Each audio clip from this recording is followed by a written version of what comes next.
E o vídeo de hoje... Nananana, vamos começar de vlog. Eita. Vamos começar de vlog de leitura, porque faz muito tempo que eu não posto um vlog de leitura aqui no canal, porque já tem um tempinho mesmo, né? E eu escolhi este livro para vlogar para vocês, que é A Princesa e o Goblin, que ele é um dos livros que eu comprei não foi na promoção, foi no projeto do Catarse que a editora Wish fez, com o lançamento dele e da Princesinha, mas eu preferi ler ele primeiro, eu ainda não li o da Princesinha. Eu conheço a história, né, da Princesinha, conheço o filme, eu gosto muito, mas essa história é completamente nova pra mim. Eu não vi os filmes, não vi as adaptações, não vi nada. E eu tenho muitas coisas legais pra falar pra vocês, porque eu já li 50 páginas dele, ó. Mas antes da gente começar, não se esqueça de acompanhar o canal, se inscrever aqui, caso você ainda não seja inscrito. Também curtir o vídeo, comentar se você já leu essa fábula, né, esse conto de fadas. Se você tem interesse de ler, essa edição da editora Wish, ela é maravilhosa. Vocês estão vendo? Ela é incrível. E foi uma divulgação, né, que teve vários brindes e tal. Eu acho que eu não cheguei a gravar aqui pra vocês, mas eu mostrei no Instagram, né? Eu fiz um Reels mostrando os itens no Instagram. Esse aqui é o marca-página da princesa. E assim, o livro, ele é muito bonito, gente. É capa dura, né? Ele tem um prefácio muito bom, que ele é escrito por um escritor brasileiro, esse prefácio. Vou mostrar pra vocês. Esse é o prefácio e essa é a ilustração. E aí, ele é escrito pelo Jin Anotsu. E ele é um prefácio de várias páginas, que ele inclusive cita alguns outros escritores, outros clássicos. Ele tem uma formação acadêmica muito interessante que eu vou ler aqui para vocês. Ele é um escritor, roteirista e tradutor, é referência à literatura juvenil no Brasil, como A Batalha dos Acampa-Monstros, e publicou livros em 13 países. Leitor de Shakespeare e fã de jogos eletrônicos, é formado em letras pela Universidade Federal de Minas Gerais, com habilitação voltada para estudo de clássicos da literatura inglesa. Então ele tem um background de literatura inglesa muito grande, principalmente clássicos. E aí ele cita muitas pessoas, ele faz muitas citações ao longo do livro, retira alguns trechos do livro para exemplificar algumas coisas que ele queria exemplificar, sabe? Eu gostei bastante, foi muito instrutivo, assim, fez muita diferença pra mim logo no começo da leitura, porque já deu pra mim entender mais ou menos como eu iria identificar algumas coisas importantes no livro, sabe? E olha só que legal, ele começa exatamente com Era uma vez. Legal, né, gente? Gente, ele tem dois tipos de ilustração, vou mostrar pra vocês. Ele tem essa aqui, desse tipo, que é parecido com uma pintura. E tem uma outra, que parece mais um desenho. Ó, outra como uma pintura. E tem muitas ilustrações ao longo dos capítulos. Aqui, ó. E as outras parecem um desenho. Tá vendo? Essa aqui é a princesinha. O desenho dela perdida num corredor. E assim, eu já tô na página 50, né? Tô bem aqui. Vou mostrar pra vocês. Bem aqui. E eu tô gostando muito, assim, tá muito simples a leitura. A tradução tá muito boa, muito, muito boa mesmo. Mas se vocês têm interesse em comprar essa edição, ela não é vendida na Amazon, tá? A Fifi passando. Ela não é vendida na Amazon, ela é só vendida no site da editora Wish. Então eu vou deixar o site da editora aqui pra vocês, na descrição do vídeo. E aí vocês encontram esses e outros livros também que... dos livros da editora Wish, a gente só encontra para vender fisicamente no site da editora, tá? Os outros a gente consegue achar na Amazon, consegue, mas e-book, às vezes quando acha é e-book, tá, gente? Mas físico só no site da editora. Então eu tô gostando bastante. Como é que tá a história? Eu, assim, tive uma leve introdução, muito pequena mesmo, logo no início, de como é a família da princesinha, que se chama Irene, a princesa, tá? A princesa se chama Irene, e aí ela conhece uma figura que, pelo que eu entendi, vai ser muito importante ao longo da história, logo no primeiro capítulo, no segundo capítulo, na verdade, né? que o primeiro capítulo é meio que uma contextualização de como a princesinha nasceu, onde ela cresce e tal, porque ela não cresce no palácio, o que eu achei estranho e ainda não foi explicado o motivo. Diz que aconteceu alguma coisa com a mãe dela e aí ela foi retirada do palácio e levada para um lugar separado para ser criada numa casa separada, longe do palácio. Então, assim, mas ela ninguém esconde a identidade dela. Ela é uma princesa. Ela é proibida de sair à noite, ela não pode sair à noite, ela não pode sair quando está chovendo. Então, assim, ela fica muito retida mesmo no quarto. E aí ela até fala qual é a idade da princesinha. Ela tem 8 anos. Começa a história com ela tendo 8 anos. Isso é bem claro. Se ao longo da história mudar a idade, eu aviso pra vocês, tá? Mas realmente começa com ela 8 anos. E assim, o que é mais interessante é que mesmo com 8 anos, ela tem uma formação, uma integridade moral, assim, muito clara, sabe? Em como ela se posiciona em determinados assuntos. Ao mesmo tempo, ela, quando se sente desesperada, ela chora, igual uma criança. Como qualquer outra criança choraria, ela chora, sabe? Depois, ela enxuga as lágrimas e tenta resolver o problema. Então, assim, ela não porque, assim, tem muitos livros que eles pegam as crianças e querem transformar elas em adultos, né? Ela não é. Ela realmente é uma criança e ela age como uma criança, de uma forma muito íntegra mesmo. Ela é honesta, ela é verdadeira com os sentimentos dela. E ela fala, uma princesa não pode ser assim, uma princesa tem que pensar positivo, uma princesa tem que fazer isso, fazer aquilo. Ela já tem uma visão de quem ela deve ser, sabe? E isso é bem legal, sabe? E ao mesmo tempo que parece que é muito maduro, não é, porque ela se expressa de uma forma muito clara como uma criança mesmo. Então eu tô gostando bastante da leitura, super tranquila. Os capítulos são curtos. Agora eu acabei de conhecer o segundo personagem mais importante, que é o Mineirinho, que é o Curd.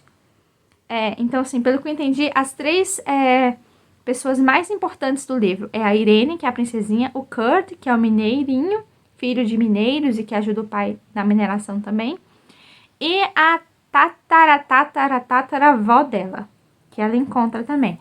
Aí, essa figura da avó dela ainda não tá muito claro, tá um pouco turvo, mas dá pra entender que ela só quer ajudar a princesinha. Então é isso, eu ainda vou trazer mais updates em breve, porque eu tô gostando muito da leitura, então acho que vai ser eu tô gostando muito da leitura, então acho que vai ser extremamente rápido. Então, até mais. E eu voltei para falarmos mais um pouquinho da Princesa Goblin. Gente, eu já avancei tanto nesse livro, eu tô aqui onde a fitinha azul tá marcando. Tô mais ou menos na metade. Mas já aconteceu muita coisa, muita coisa. O Curd salvou a princesinha, né, de uma situação lá em especial. Finalmente conhecemos ele, conhecemos a família dele, descobrimos o porquê que ele fica há mais tempo depois que os outros mineiros saem. Ele fica algumas horas da madrugada trabalhando também. Ele tem um objetivo muito legal que ele quer cumprir, mas ele só vai conseguir se ele trabalhar horas a mais.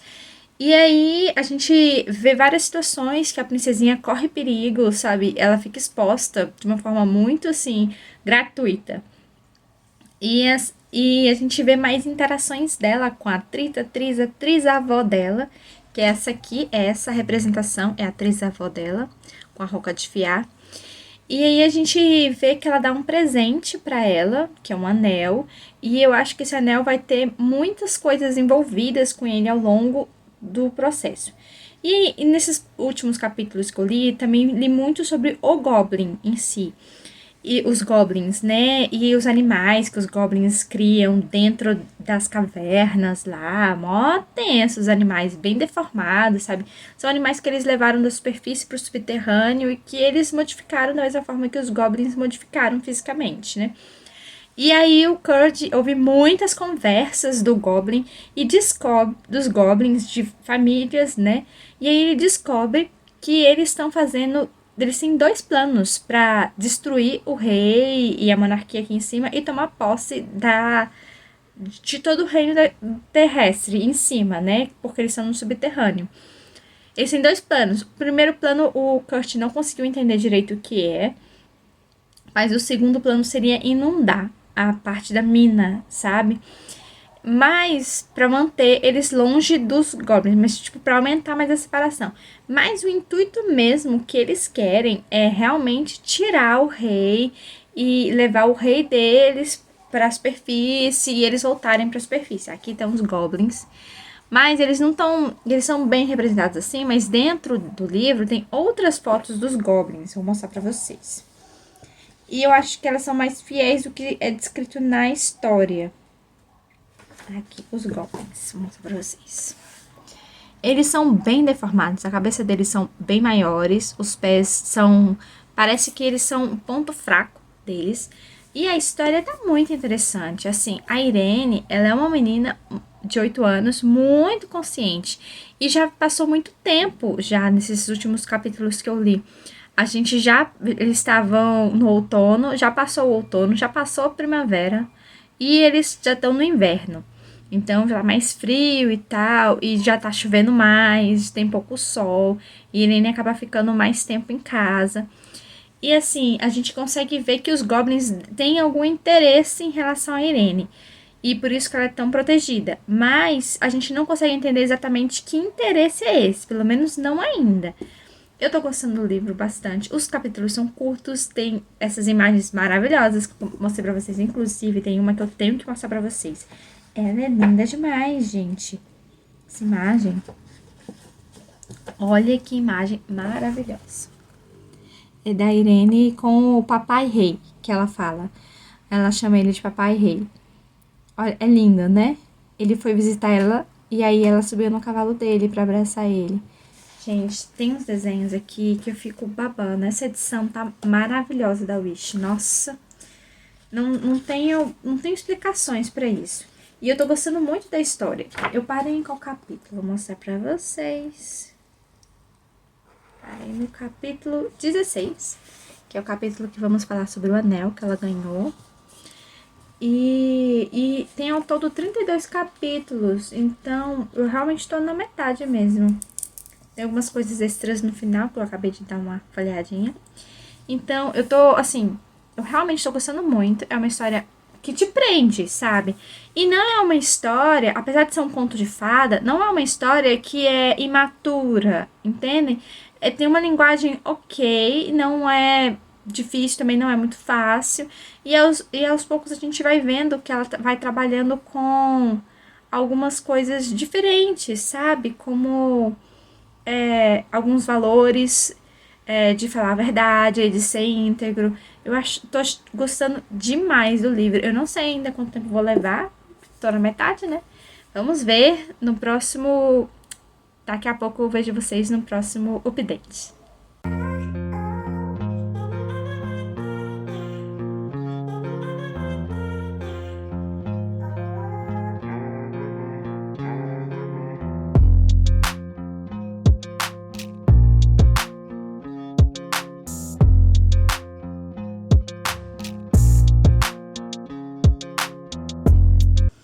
Oi, gente! Finalmente vim aqui pra encerrar esse vlog. Vocês estão vendo que eu tô com a cara bem inchada, eu acabei de acordar, eu tô me arrumando pra ir pro trabalho, então eu vou gravar rapidinho pra vocês e aí eu vou me arrumar pro trabalho.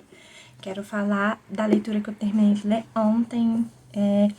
Eu terminei de ler voltando do trabalho no metrô. E esse livro foi muito gostoso de ler. Muito, muito, muito. Por quê? Porque a gente tem aquela... Eu fazia tempo que eu não lia um conto de fadas, assim, sabe? Uma história antiga, clássica, assim. Eu tenho lido clássicos, mas são clássicos mais intelectuais, né? Não são contos de fadas. Então fazia muito tempo que eu não lia uma história assim. E ela foi muito, muito... Não é que foi só divertida, sabe? Ela foi gostosa de ler. Os personagens, eles têm características específicas e eles têm a sua importância. Cada um tem a sua importância dentro da narrativa, ninguém é ignorado, sabe? E cada um complementa o que o escritor quer passar pro leitor. Então, a nossa Irene é aquela nossa heroína, né? O Kurt é o nosso herói também. Apesar deles serem 8 anos, eles, assim, Eles têm uma maturidade de necessidade mesmo, sabe? Principalmente o Cud, de ajudar a família, de trabalhar para ajudar a mãe e o pai, sabe? Querer comprar algo específico para a mãe, um presente para ela. E é tão bonito de ver isso, porque é o cuidado dele com a família, sabe? Ao longo do livro todo é trabalhado muitos valores, valores de família, valores de amor, valores de confiança também, e de acreditar que, assim, não é porque alguém falou que viu algo e você não viu, você acha que ele mentiu. Não necessariamente, sabe, você esteja preparado para ver naquele momento, que é o que aconteceu com o Cud várias vezes, quando a Irene falava que estava vendo a avó dela e ele não estava preparado para ver. E isso não significava que ela estava mentindo, e ele tomou como se fosse uma mentira. Então, há todo um tratamento sobre isso, sobre o que realmente é a mentira e quando que a gente tem que ter empatia pelo outro e não necessariamente achar que o outro esteja tentando te enganar. Pelo contrário, ele está contando a realidade que ele vê. É muito interessante. Claro, tem elementos espirituais, a própria avó da Irene, ela é retratada dessa forma, ela só se deixa ser vista por quem ela quer. Então, quando a primeira vez que o Cud vê ela, ele não vê ela de verdade. E a forma como ele acaba vendo ela é bem legal, sabe? E aí ele descobre o tanto que ele foi ruim, sabe, com a Irene, e como ele não entendeu a perspectiva dela, e como ela tava, tipo, realmente enxergando o que ela disse que via, sabe? Então, assim, teve todo um trabalhar ao longo de vários capítulos sobre essa questão de mentira, sobre a perspectiva de cada um.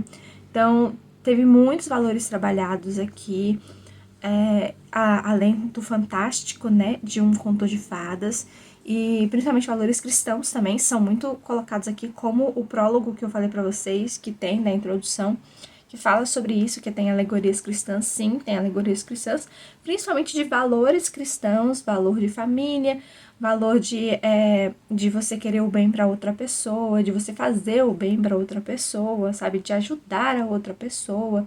Então, assim, tem muitas coisas trabalhadas aqui, eu amei os personagens, a Irene é uma fofinha, gente, você se apaixona por ela, porque ao longo do livro ela amadurece também. Ela só tem 8 anos, ela já começa bem madura, mas quando tá lá no meio, você sente que ela começa a tomar uma postura real de princesa. Então, você sente isso. O livro tá maravilhoso, a edição é maravilhosa da Wish, a tradução tá muito bonita, isso aqui super funcionou. Sim, super funcionou, gente. E eu gostei muito, o cheiro é maravilhoso. O papel da Wish ali é diferente, sabe? Ele é diferente. Eu não sei explicar, mas ele é. E o cheiro também é diferente, mas é gostoso. Eu gostei de tudo. As ilustrações, sabe? Nossa, tem umas ilustrações aqui maravilhosas. Compartilhei muito delas com vocês lá no Instagram, tá? Eu mostrei muito. Eu sempre mostro. Olha essa. Olha que pintura linda, gente. E tudo dentro do contexto, sabe? O livro é incrível, gente. Eu gostei demais. Favoritadíssimo. 5 estrelas. Selo Cerejeira, selo Tulipa. Eu amei, super indico a leitura se você quer conhecer um clássico da Inglaterra, né? E nessa época vitoriana. Então, assim, super, super indico, tá bom? É isso aí. E não se esqueça de se inscrever no canal e curtir o vídeo. Você que gostou, deixa nos comentários também o que você achou dessa edição maravilhosa. E se você tem interesse em ler também clássicos da literatura infanto-juvenil, né? Gente, é lindo demais. Muito, muito lindo. Tchau, até o próximo vídeo.